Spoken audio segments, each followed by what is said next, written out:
This episode of Marijuana Today Daily is brought to you by MJ Today Media, publishers of this podcast, our weekly show Marijuana Today, as well as our weekly titles Green Rush and Weed Wonks, all available over at mjtodaypodcast.com, greenrushpodcast.net, and weedwonks.com. If you have a legal marijuana business, service, product, or company that you want to market to the best audience in the legal industry, zip me an email to shay@mjtodaymedia.com to learn how you can get on our sponsorship calendar. That's shay@mjtodaymedia.com, with Shay spelled S-H-E-A. Good morning, Marijuana Nation. It's Wednesday, April 7th, 2021, and you're tuned in to episode 1041 of Marijuana Today Daily. I'm your host, Shay Gunther, and I'll be walking you through today's marijuana news and headlines. As always, we have a full and busy day of cannabis news in our hands, so let's jump right into it. We lead off the day in Connecticut, where yesterday the state's Senate Judiciary Committee voted 22-16 to advance a comprehensive bill pushed by Governor Ned Lamont to legalize adult-use marijuana. Senate Bill 888 ticks in over 200 pages and was amended ahead of this recent passage to line up more closely in language to House Bill 6377, a competing measure that is also in the legislative works that we've covered here before on the Daily. The governor's just approved bill would set up a taxed and regulated sales program with home grow allowed, as well as a robust social equity program with 40% of all business licenses to be given to social equity program participants. Given all the energy that's swirling in the air right now for legislatively led legalization efforts, especially in nearby New York State, this is a great storyline to keep a close eye on. Our second headline on the day also concerns a proposed piece of legislation advancing out of committee, with California state senators voting 4-1 in the Senate Public Safety Committee to advance Senate Bill 519. A bill that would remove criminal penalties for the possession of small amounts of psychedelic drugs, while also giving people a way to expunge past crimes from their records involving the very same possession of psychedelics. As Kyle Yeager over at Marijuana Moment so astutely points out, this is part of a general drive nationwide to chip away at regressive drug laws and is something we really need to see everywhere. Senate Bill 519 now heads over to the Senate Health Committee, so keep this one on your general news radar. To New Mexico we go for the day's final top story, with an update on that state's transition to legal adult use marijuana. Last week, a bill was passed out of special legislative session to create a taxed and regulated adult use marijuana program, which is expected to be signed soon by Governor Lujan Grisham. The update on this storyline concerns when the bill will actually be made into law via Grisham's signature. A spokesperson for the Office of the Governor issued yesterday a statement saying that Governor Grisham would be spending this week signing the 150 bills that were passed out of this year's regular legislative session before tackling the special cannabis bill, as the regular bills have a deadline of this week to be signed. Since the cannabis law was approved via special session, its deadline to be signed is 2 weeks longer.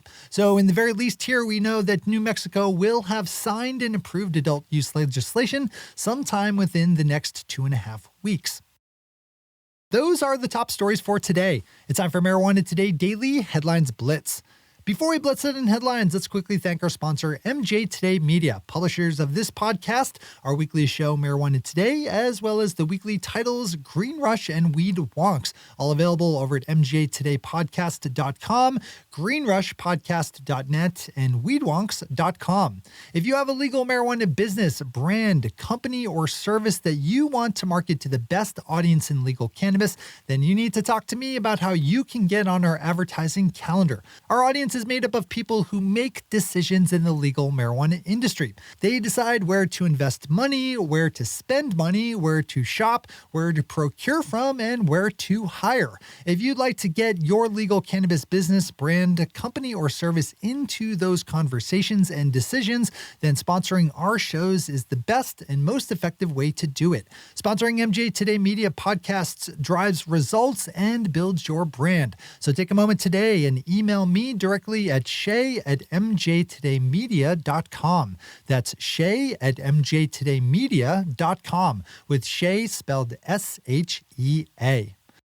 All right, time for the blitz. Kyle Yeager over Marijuana Moments picked up on comments made by Vice President Kamala Harris regarding the lack of action taken by the Biden administration on reforming cannabis laws in a more progressive direction. In response to a question about marijuana laws in an interview with the San Francisco Chronicle, Vice President Harris said that she and President Biden have been too busy working on the nation's pandemic response to tackle cannabis. Though Kyle does point out that the Biden administration has been able to make policy advancements on issues like the environment, immigration, and infrastructure. I think the big takeaway here is that we shouldn't have huge expectations that cannabis legalization will be led out of the White House. Best we can hope for is that they just won't get in the way. Multi-state cannabis operator 4Front just reported its Q4 and full year numbers for 2020. I should drop a quick disclosure here as Chris Crane, a longtime host on our weekly show Marijuana Today, is a founder and president over at 4Front, which saw Q4 system-wide pro forma revenue of $25 million, which shook down to an adjusted EBITDA of $5.9 million, with yearly system-wide pro forma revenue of $88.1 million, and interestingly, the same adjusted EBITDA for the full year of $5.9 million. Pop over to New Cannabis Ventures for the rest of the numbers and 4Front's guidance for 2021.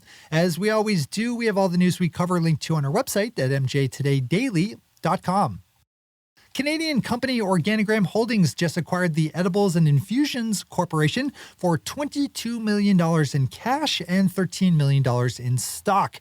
As part of the deal, Organigram will pick up a new 51,000 square foot manufacturing facility for the production of marijuana edibles, as well as a number of licenses required to do business.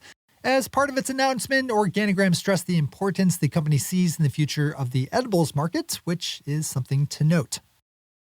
A bill making its way through Mexico's Senate that would legalize adult use marijuana nationwide was approved yesterday by the Second Legislative Studies Committee, with just one more committee stop before a possible vote by the full Senate. The last step in the legislative process before heading to Mexican President Andrés Manuel López Obrador for final signature. That final committee stop could happen as soon as today, which would allow the full Senate to take up the bill by the end of the week. Another good one to keep an eye on. Legalization is landing everywhere. The employees of the Greenleaf Compassionate Care Center in Rhode Island just voted 21-1 in favor of unionizing, becoming the first cannabis workers in the state to do so. The workers at the Greenleaf Center will join the United Food and Commercial Workers Local 328. As noted by Marijuana Business Daily, the United Food and Commercial Workers Union has been making progress nationwide in signing up cannabis industry workers. And finally for today, we have a good story by our friend Ben Adlin, a regular on our weekly show Marijuana Today, writing over Marijuana Moment about the progress being made in Washington on the drug decriminalization front, following a Supreme Court decision made earlier this year in that state calling for the end of laws making drug possession illegal. Senate Bill 5476 was introduced after that Supreme Court ruling and would, if made into law, remove all criminal penalties associated with being caught with small amounts of all drugs. On Monday, the Washington Senate Ways and Means Committee considered Senate Bill 5476, but did not cast any actual votes one way or the other, with no future deliberations yet scheduled. If you're tracking and following the more general storyline of drug policy reform, I'd open this one up to read in full today. Those are the headlines and news for the day. I'll be back with you again tomorrow with another information-packed episode of Marijuana Today Daily. But in the meantime, if you have any stories to share or feedback to give, zip us an email to headlines@mjtodaydaily.com. And while you're clicking around the interwebs, swing over to our website at mjtodaydaily.com to find links to all the news we cover. Thanks to our sponsor, MJ Today Media, and to our awesome patron listeners for the support that makes this show possible. To join the illustrious ranks of the patron listeners yourself, swing over to our website at mjtodaydaily.com and click on that big blue button at the top of the page that says Become a Patron. I'm your host, Shay Gunther. Thanks for tuning in and starting your day with Marijuana Today. Today.